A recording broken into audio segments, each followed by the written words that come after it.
السلام علیکم میٹرز، کیسے ہیں آپ سب؟ ہم لائے آپ کے لیے تجھے عشق و خدا کرے از قلم ام ہانی پارٹ 72۔ ناول کا آغاز کرنے سے پہلے ہمارے چینل ام ہانی آفیشیل کو لائک، سبسکرائب اور بیل آئکن پر کلک کریں تاکہ آپ یہاں اپلوڈ ہونے والے تمام ویڈیوز سے پر وقت مطلع ہو سکیں۔ تو چلیے ناول کا آغاز کرتے ہیں۔ حمزہ جب اسٹور سے واپس آیا تو فلیٹ کا آنر گھر پر ایک شخص کے ساتھ موجود تھا۔ حمزہ کا اسے دیکھتے ہی موڈ آف ہو گیا تھا۔ یقیناً اب اسے بھی روم شیئرنگ کے لیے ہی لایا گیا تھا۔ ایک کمرے کے فلیٹ میں نہ جانے کتنوں سے کمانا ہے اس کمینے نے، حمزہ منہ میں بڑبڑایا۔ اندر داخل ہو کر آنر کو مسکرا کر سلام کیا۔ اب یہ بھی تم لوگوں کے ساتھ رہے گا؟ آنر نے اس شخص سے حمزہ کا تعارف کروایا۔ دیکھنے میں کچھ پینڈو ٹائپ کا تھا۔ شاہد بھائی آنر کے لیے جوس لے آئے، ساتھ میں اس نئے روم میٹ کو بھی جوس پیش کرنے لگے۔ حمزہ نے زبردستی مسکرا کر اس شخص کو ویلکم کیا۔ آنر تو چلا گیا لیکن وہ شخص بس چپ چاپ ہی انہیں دیکھتا رہا۔ حمزہ اس کے برابر صوفے پر بیٹھ گیا۔ وہ ذرا جھجک کر پیچھے ہٹ گیا۔ دوسری جانب شاہد بھائی بیٹھ گئے۔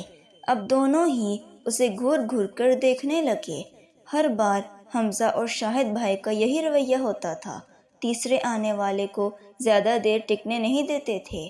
وہ بیچارہ متذبذب سا ہو کر نیچے زمین کی جانب دیکھنے لگا۔ نام کیا ہے تمہارا؟ حمزہ نے کرخت لہجہ اپنایا۔ اللہ دیتا۔ لہجہ پنجابی تھا۔ یہاں کیوں آئے ہو؟ شاہد بھائی نے بھی سخت لہجے سے دریافت کیا۔ او جی نوکری کرنے۔ کون سی نوکری ملی ہے؟ حمزہ نے آنکھیں دکھائیں۔ بھائی جان پیٹرول پمپ کی، وہ دھیرے سے جواب دے رہا تھا۔ چھٹی کب ہوگی تمہاری؟ شام کو۔ ٹھیک ہے، دیکھو یہاں رہنا ہے تو ہماری مان کر رہنا پڑے گا ورنہ۔ حمزہ نے تنبیہ کرتے ہوئے انگلی اٹھا کر کہا۔ اچھا جی بالکل مانوں گا۔ وہ فوراً سے سر ہلانے لگا۔ اور ہاں، روز برتن تم دھو گے۔ شاہد بھائی نے اگلا حکم جاری کیا۔ جی ٹھیک ہے۔ وہ ڈرپوک سا بندہ تھا، ہر بات پر سر ہلائی جا رہا تھا۔ مجھے کمرہ بالکل صاف چاہیے۔ حمزہ نے لہجہ بلند کیا۔ جی صاف ملے گا جی۔ ناشتہ ہم لوگ صبح 10 بجے کرتے ہیں، چائے تو آتی ہے نا بنانی؟ شاہد بھائی نے پوچھا۔ نہیں جی، اس نے نفی میں سر ہلایا۔ شاہد بھائی اور حمزہ نے اسے پھر سے گھرکا۔ پر بنا لوں گا جی، ایسی کوئی بات نہیں۔ ان دونوں کی گھرکی پر وہ فوراً سے حامی بھرنے لگا۔ ٹھیک ہے، جاؤ جا کر سامان رکھو اپنا، شاہد بھائی نے روب جماتے ہوئے کہا۔ وہ فوراً سے اٹھ کر کمرے میں چلا گیا۔ حمزہ اور شاہد بھائی نے ایک دوسرے کو مسکرا کر دیکھا۔ چلو ہفتہ وار صفائی سے تو جان چھوٹی۔ شاہد بھائی نے سکون کا سانس لیا۔ دونوں کا یہی کام تھا، تیسرے آنے والے کو زیادہ دیر ٹکنے نہیں دیتے تھے اور خود ہفتے میں ایک بار ہی مل کر صفائی کرتے تھے، باقی 6 دن چھٹی۔ دوسرے دن جب حمزہ گھر آیا، گھر صاف ستھرا ہو رہا تھا۔ حمزہ نے کچن میں جھانکا۔ اللہ دیتا کچن کی صفائی میں جتا ہوا تھا۔ ایڑی بات سنو۔ حمزہ کے شارٹ نام لینے پر اللہ دیتا نے پلٹ کر دیکھا۔ مجھے بلایا آپ نے؟ اس نے انگلی سے اپنی طرف اشارہ کرتے ہوئے پوچھا۔ ہاں پر جی میرا نام اللہ دیتا ہے۔ ہاں اسی لیے اے ڈی کہہ رہا ہوں اور آج کے بعد اسی نام سے پکاروں گا، کوئی اعتراض؟ حمزہ نے آنکھیں دکھاتے ہوئے پوچھا۔ نا جی جو مرضی کہو۔ وہ شخص فوراً سے مان گیا۔ چائے بنا کر لاؤ میرے لیے، حمزہ نے حکمیہ انداز سے کہا اور کمرے میں چلا گیا۔ عزیر کو لگا کچھ غلط سن لیا ہے، یہ سچ ہو ہی نہیں سکتا، اتنی بے یقینی تھی اس سے۔ ہادیہ کو دونوں بازوؤں سے پکڑے بولا۔ ہوش میں تو ہو؟ کیا کہہ رہے ہو تم؟ سختی عزیر کے لہجے میں اود آئی تھی۔ سچ کہہ رہی ہوں میں، اس لیے یہاں آنا نہیں چاہ رہی تھی، مگر تم ہی مجھے یہاں لائے ہو۔ تم تو واقف ہو اس محبت کی تکلیف سے، محبوب سامنے آ جائے تو کیسے بے بس ہو جاتا ہے انسان۔ ہادیہ نے کمال کی اداکاری شروع کر دی تھی۔ میں نہیں مانتا، جھوٹ بول رہی ہو تم، وہ بے یقینی سے بولا۔ کیوں؟ تم محبت کرو تو سچ ہے، میں کروں تو جھوٹ، ہادیہ نے دھیرے سے کہا۔ کچھ وہ عزیر کے غصے سے ڈر بھی رہی تھی، لیکن عزیر کا تو دیوانوں والا حال تھا۔ نہیں، میں نہیں مانتا، میرا دل نہیں مانتا، تم اور فہد نہیں۔ وہ اپنا سر پکڑ کر بیڈ پر بیٹھ گیا۔ کچھ پل یوں ہی گزر گئے، پھر ہادیہ کی جانب دیکھنے لگا، دوبارہ اس کے روبرو کھڑا ہو گیا۔ تم صرف مجھے ہرٹ کرنے کے لیے یہ سب کہہ رہی ہو، میں بلیو ہی نہیں کر سکتا تمہاری اس بات پر۔ تمہیں شادی اپنے پیرنٹس کی مرضی سے کرنی تھی، تو یہ سب کیا ہے؟ عزیر نے ہادیہ کی بات دہرائی۔ یہ بات اگر سارا نے تمہیں بتائی ہے تو سارا سے کہی ہوئی ہر بات سچ نہیں تھی، اور میں ہر بات اس سے شیئر کرتی بھی نہیں تھی۔ اس بات کا علم میرے اور فہد کے علاوہ صرف خالہ کو ہے، انہوں نے تو رشتہ بھی مانگا تھا میرا، لیکن نہ جانے بابا نے تمہارے لیے ہاں کیوں کر دی۔ ہادیہ نے خالہ کی بتائی ہوئی ادھوری بات کو اپنی مرضی کے مطابق پورا کیا۔ عزیر کو لگا جسم سے کسی نے روح کو کھینچا ہو، بار بار اسے دیکھ رہا تھا، اس کے چہرے پر کچھ ڈھونڈ رہا تھا۔ اتنی بڑی بات وہ جان نہیں پایا تھا اس کے بارے میں، حالانکہ اس کی چھوٹی چھوٹی عادت سے واقف تھا۔ کئی بار تو اس سے خود انکار کی وجہ پوچھ چکا تھا، لیکن اس نے اس وقت کچھ نہیں بتایا تھا۔ جب میں نے تمہیں پرپوز کیا تھا تو اس وقت تم نے کیوں نہیں بتایا کہ تم کسی اور کو پسند کرتی ہو؟ میں نے وجہ پوچھی تھی تم سے، کیوں اندھیرے میں رکھا مجھے؟ وہ ٹوٹے ہوئے لہجے سے پوچھ رہا تھا۔ میرے نزدیک تمہاری اور تمہارے پرپوزل کی کوئی اہمیت تھی ہی نہیں۔ ہادیہ کو اس کی اضطرابی کیفیت دیکھ کر بہت مزہ آ رہا تھا اور عزیر کی جان پر بنی ہوئی تھی۔ عزیر نے اپنے آنسو پیتے ہوئے گلوگیر لہجے سے پوچھا، میری اہمیت نہیں تھی نہ صحیح، مگر کوئی شخص شادی کے لیے پرپوز کرے تو وہ بات غیر اہم نہیں ہوتی۔ لڑکیاں تو ایسی بات سب سے پہلے بتاتی ہیں، اور تم میرے جذبات اور میرے ارادے سے ناواقف نہیں تھی، جانتی تھی سب کچھ۔ فول مت بناؤ مجھے، جھوٹ بول رہی ہو تم مجھ سے، ورنہ یہ بات فوراً بتا دیتی۔ وہ اب بھی بے یقین تھا، اس کی آنکھوں میں عجیب سی وحشت اور جنون سا تھا اس کی کیفیت میں۔ اگر بتا بھی دیتی تو تم کیا کر لیتے؟ ہادیہ اس کے ارادے کو جاننا چاہتی تھی۔ تم سے شادی تو ہرگز نہیں کرتا، تمہاری نفرت، غصہ، ناراضگی سب برداشت کر سکتا ہوں، مگر تمہارے دل میں کوئی اور ہو یہ نہیں برداشت کر سکتا۔ وہ کس کرب سے گزر رہا تھا۔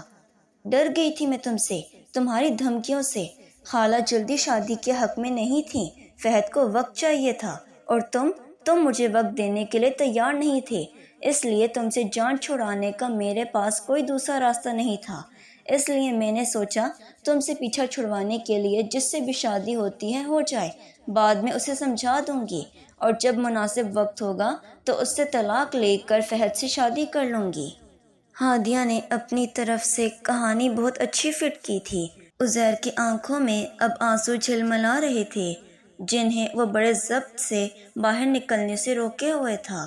جن باتوں کی تصدیق وہ کر رہی تھی انہیں سننا عزیر کے لیے موت کے مترادف تھا۔ تم کیا سمجھتی ہو اگر میرے علاوہ کوئی اور ہوتا وہ مان لیتا تمہاری بات، چھوڑ دیتا آسانی سے تمہیں؟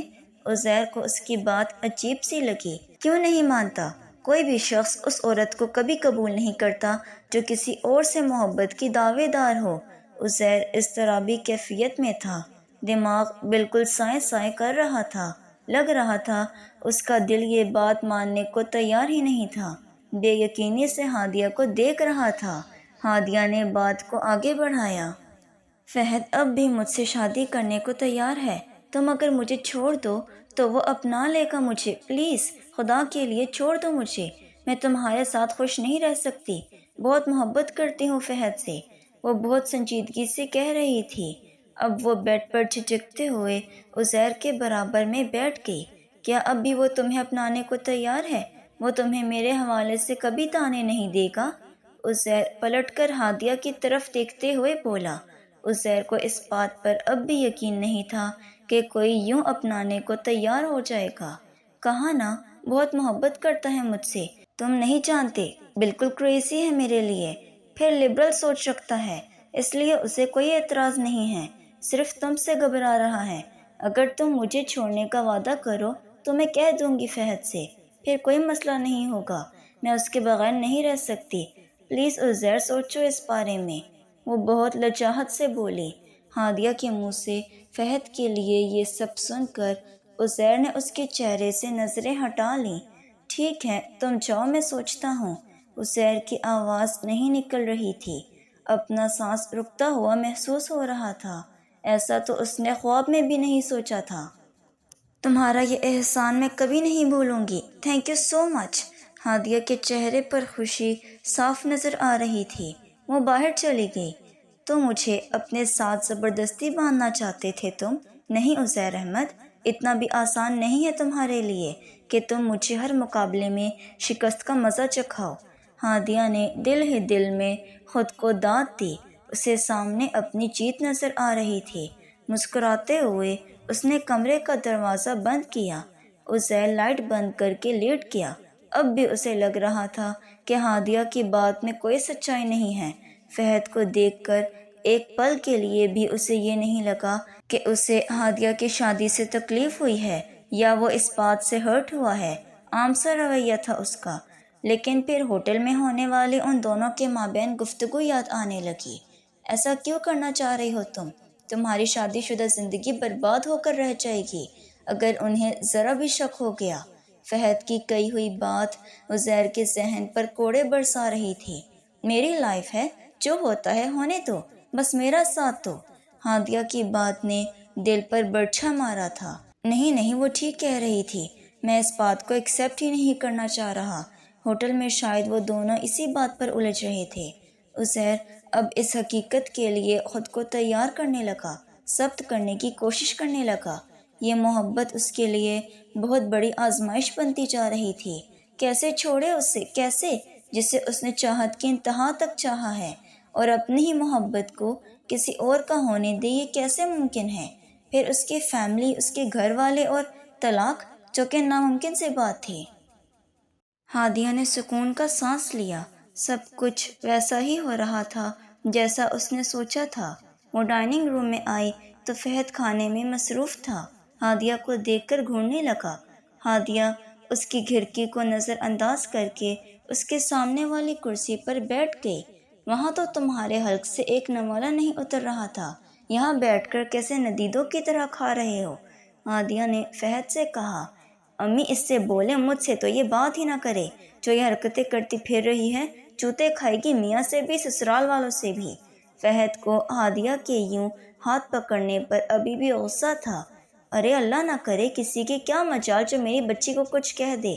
خالہ نے ہادیہ کو ساتھ لگاتے ہوئے کہا۔ آپ سر پہ مت چڑھائیں اسے، آپ کو معلوم بھی ہے کیا کیا ہے اس نے؟ اگر عزیر بھائی بل نہ دیتے تو میں اس وقت ہوٹل کے برتن مانج رہا ہوتا۔ فہد نوالہ منہ میں ڈالتے ہوئے بولا۔ خالہ خاموش ہو گئی۔ فہد نے ہادیہ کی آرڈر سے لے کر آئس کریم تک کی پوری کہانی خالہ کو سنائی۔ خالہ نے جواباً کہا تو کچھ نہیں، مگر ان کے چہرے کے تاثرات سے لگ رہا تھا کہ انہیں برا لگا ہے۔ فہد کھانا کھا چکا تھا۔ خالہ برتن اٹھا کر کچن میں رکھنے لگیں۔ کہاں ہے تمہارے میاں صاحب؟ نظر نہیں آ رہے؟ فہد نے ہادیہ سے پوچھا۔ کمرے میں ہیں، شاید سو گئے ہیں، بے نیازی سے ہادیہ نے جواب دیا۔ یہ کون سا ٹائم ہے سونے کا؟ سو رہے ہیں یا تمہاری اس حرکت پر ناراض ہیں؟ فہد کو 100% یقین تھا کہ عزیر اس سے ناراض ہوگا، کیونکہ عزیر کے بدلتے ہوئے تاثرات وہ دیکھ چکا تھا۔ کہاں نہ سو رہے ہیں؟ ہادیہ نے تیکھے لہجے میں جواب دیا۔ اب تو پکا ناراض ہیں، جاؤ جا کر مناؤ انہیں اور قدر کرو اپنے میاں کی۔ کوئی اور ہوتا تو تماشا لگا کر رکھ دیتا تمہارا سب کے سامنے۔ فہد نے اسے سمجھانا چاہا، مگر ہادیہ کے لیے یہ سب بے اثر ہی تھا۔ اسے بیٹھے دیکھ کر فہد وہاں سے کھڑا ہو گیا۔ اچھے لوگ قسمت سے ملتے ہیں ہادیہ، اور انہیں اپنی خود پسندی اور جھوٹی انا کی وجہ سے گنوا مت دینا۔ خوش قسمتی بار بار زندگی میں نہیں آتی، اور معافی مانگنے سے تم چھوٹی نہیں ہو جاؤ گی۔ تمہارا خیر خواہ ہوں، اس لیے کہہ رہا ہوں۔ فہد کافی سنجیدگی سے بولا، مگر ہادیہ خاموش ہی رہی۔ بڑی مشکل سے تو اب جا کر ہادیہ کو اپنی محنت رنگ لاتی ہوئی نظر آ رہی تھی۔ وہ کیسے اسے گنوا سکتی تھی؟ فہد اپنے کمرے میں چلا گیا اور احد اپنے کسی دوست سے ملنے باہر چلا گیا۔ خالہ مغرب کے بعد عشاء تک قرآن پاک کی تلاوت اور تسبیح کرنے میں مصروف رہتی تھیں۔ وہ ڈائننگ ٹیبل پر اکیلی بیٹھی ہوئی تھی، اندر کمرے میں وہ جانا نہیں چاہتی تھی اور وہاں وہ اکیلی تھی۔ اسے گزرا ہوا وقت یاد آنے لگا، ناہید کی نوک جھونک، چچی کی باتیں، بیبے کا بار بار ماتھا چومنا۔ سوچوں کا رخ خود بخود ہی عزیر کی جانب چلا گیا۔ دادا سے کس طرح اس نے اپنی بات منوائی تھی، کیسے اس چودھری کو سبق سکھایا تھا۔ ہادیہ کو کوئی کچھ کہتا تو عزیر اس کی ڈھال بن جاتا تھا، کبھی چچی کے سامنے تو کبھی بیبے کے سامنے۔ سوچتے ہوئے ہادیہ کو وقت کا اندازہ ہی نہیں ہوا۔ ڈائننگ ٹیبل پر سر رکھے ہادیہ اب نیند کی آغوش میں جا چکی تھی۔ خواب میں خود کو سمندر کے کنارے گیلی ریت پر چلتا دیکھ رہی تھی۔ اکثر جب پرسکون ہوتی تو خوابوں اور خیالوں میں خود کو گیلی ریت پر چلتا دیکھتی۔ اسے یوں محسوس ہونے لگتا کہ وہ وہیں ہے اور پورے سمندر پر اس کے علاوہ کوئی موجود نہیں ہے۔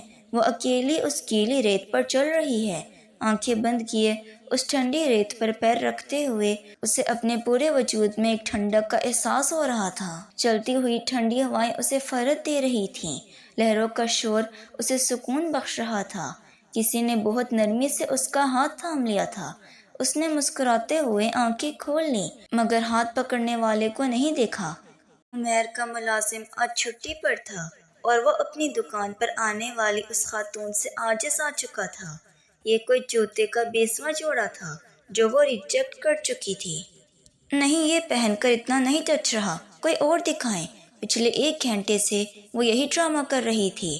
میرے خیال سے آپ کو جوتا چاہیے ہی نہیں، آپ صرف تفریح کے موڈ سے نکلی ہیں اور میرا وقت ضائع کر رہی ہیں۔